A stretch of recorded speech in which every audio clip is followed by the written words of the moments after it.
Imagine waking up one summer morning to find 3 women gone.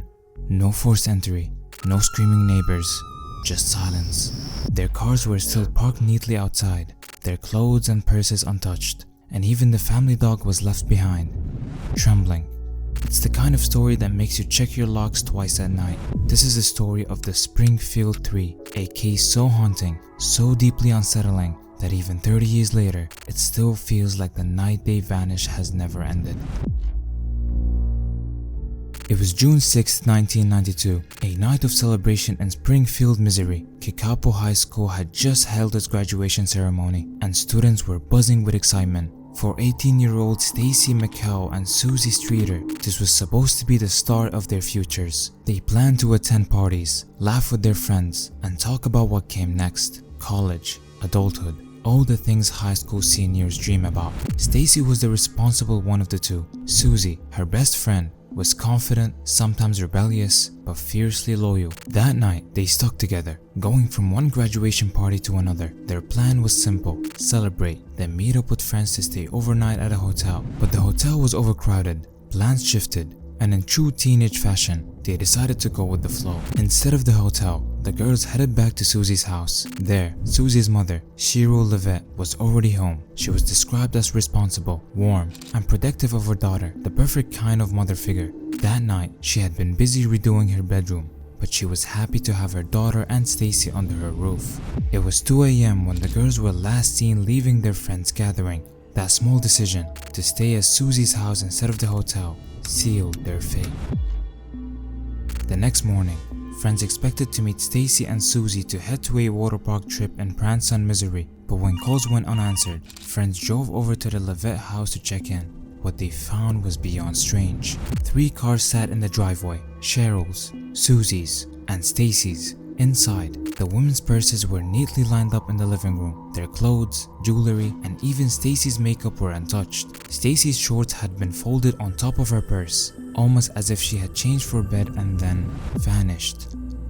The house itself was spotless, with no signs of forced entry or a struggle. The beds appeared slept in. Cinnamon, the family's small Yorkie, was frantic, running in circles. Outside, a broken globe from the porch light lay on the ground, raising questions. Was it smashed in a struggle, or simply by accident?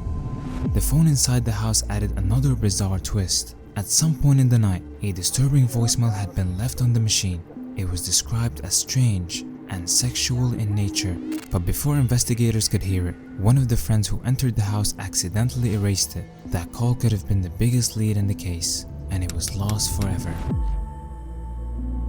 Police quickly realized they were dealing with something extraordinary. It wasn't just a missing person report. It was 3 people vanished without a single sign of what happened. Authorities calmed the area, questioned neighbors, and searched nearby woods and parks. Some neighbors claimed they saw or heard nothing unusual that night. One claimed to have seen a strange green van parked near the house, but the lead never went anywhere. Flyers were distributed, billboards were put up.